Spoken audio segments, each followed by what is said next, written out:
Assalamualaikum, selamat datang di Twins Private Course Channel. Kali ini kita akan membahas mengenai contoh soal gerak lurus GLB maupun GLBB materi IPA SMP kelas 8.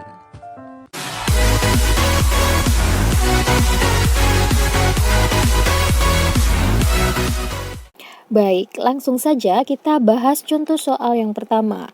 Suatu benda bergerak lurus beraturan memerlukan waktu 10 sekon untuk menempuh lintasan sejauh 100 meter. Kecepatan benda tersebut adalah, ini adalah contoh soal gerak lurus beraturan ya. Bergerak lurus beraturan, berarti ini adalah GLB. Kita tulis dulu ya, GLB. Kemudian apa saja yang diketahui di soal? Nah, yang diketahui di soal adalah pertama waktu ya. Waktunya adalah 10 sekon. Waktu simbolnya adalah T, 10 sekon.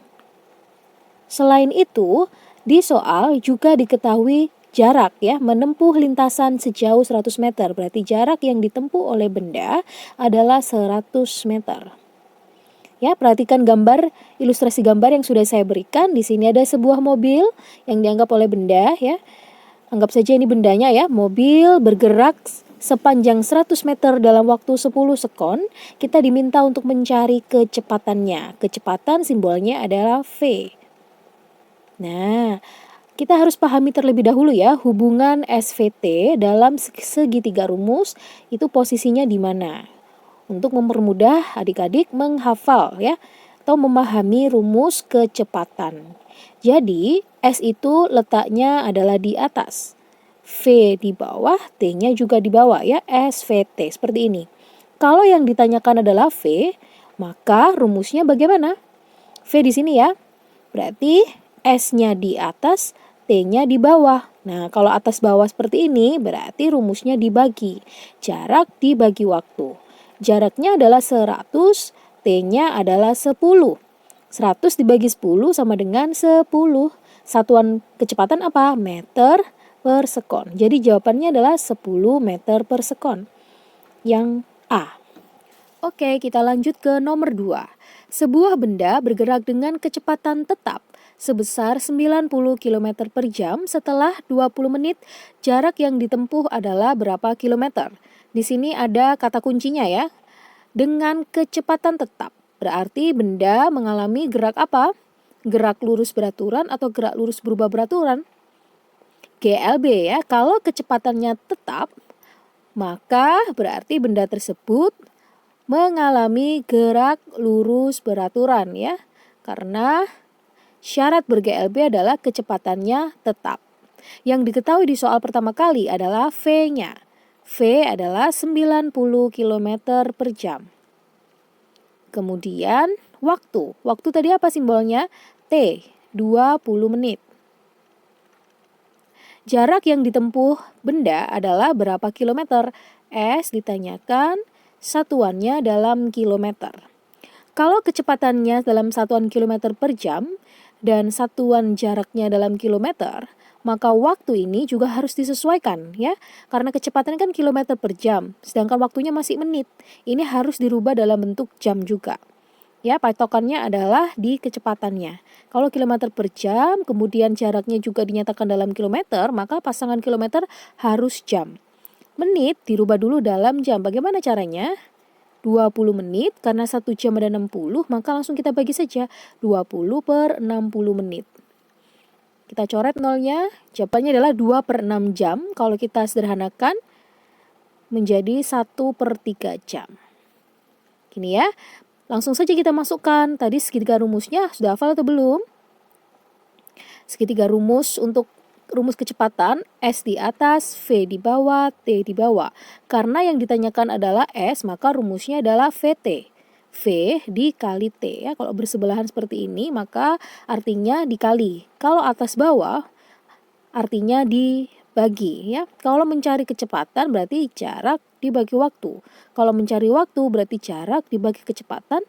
Sedangkan mencari jarak adalah kecepatan dikali waktu. Kecepatannya di soal 90, waktunya adalah sepertiga. 90 dibagi 3 sama dengan 30. Tadi satuannya apa? Jarak kilometer. Jadi jawabannya adalah 30 kilometer. Berikutnya, kita akan membahas mengenai contoh soal gerak lurus berubah beraturan. Dalam waktu 5 sekon, Andre menambah kecepatan motornya dari 10 meter per sekon menjadi 60 meter per sekon. Percepatan motor Andre adalah, yang diketahui di soal yang pertama kali adalah waktu. T-nya sama dengan 5 sekon. Kemudian kecepatan mula-mula, perhatikan ya ilustrasi gambar di sini. Jadi Andre mengendarai motor, mula-mula kecepatannya 10, kemudian dalam waktu tertentu kecepatannya berubah menjadi 60. 10 meter per sekon ini kita anggap sebagai kecepatan awal, simbolnya adalah V0. Sedangkan 60 ini adalah kecepatan saat waktu tertentu ya, VT. Ya, simbolnya harus dihafalin ya, V0 untuk kecepatan mula-mula, VT untuk kecepatan pada saat waktu tertentu. Nah, V0-nya sama dengan 10 meter per sekon. Kemudian VT sama dengan 60 meter per sekon. Yang ditanyakan di soal adalah percepatan. Simbolnya percepatan adalah A. Nah, untuk mencari percepatan sendiri, rumus yang kita gunakan adalah VT dikurangi V0 dibagi selang waktu per T ya. Berarti VT di soal tadi berapa? 60 dikurangi V0-nya 10 dibagi T-nya sama dengan 5. 60 dikurangi 10 sama dengan 50, kemudian dibagi 5, jawabannya adalah 10 meter per sekon kuadrat. Yang B. Soal selanjutnya, nomor 4, sebuah benda mula-mula diam, kemudian dipercepat 3 meter per sekon kuadrat. Setelah 5 detik, kecepatannya menjadi, lihat ilustrasi gambar ya, mula-mula bendanya memiliki kecepatan 0 meter per sekon. Kenapa 0? Karena benda dalam keadaan diam. Kalau bendanya diam, maka dia tidak memiliki kecepatan awal. Kecepatan awalnya sama dengan 0. Setelah dia bergerak selama 5 sekon, kecepatannya berubah menjadi berapa? Ya, di soal sudah diketahui bahwa percepatannya 3 meter per sekon. Yang ditanyakan adalah kecepatan akhirnya, ya. VT yang ditanyakan. Kita tulis dulu yang diketahui di soal. V0, kecepatan mula-mula karena diam adalah 0 meter per sekon. Kemudian percepatan itu A sama dengan 3 meter per sekon kuadrat. T-nya adalah 5 sekon. Yang ditanyakan VT. Masih menggunakan rumus pada soal sebelumnya, kalau mencari A itu kan VT dikurangi V0 dibagi T. A-nya sudah ada di soal ya, A-nya 3, VT-nya ditanyakan, V0-nya 0, T-nya adalah 5. 5 harus kita pindah ruaskan, karena dia di sini pembagian, di bawah posisinya kalau dipindah ruas menjadi perkalian ya. 3 kali 5 sama dengan VT dikurangi 0 ya sama dengan VT. Maka VT sama dengan 3 kali 5 yaitu 15. Satuannya apa? Meter per sekon. Jawabannya adalah D, 15 meter per sekon.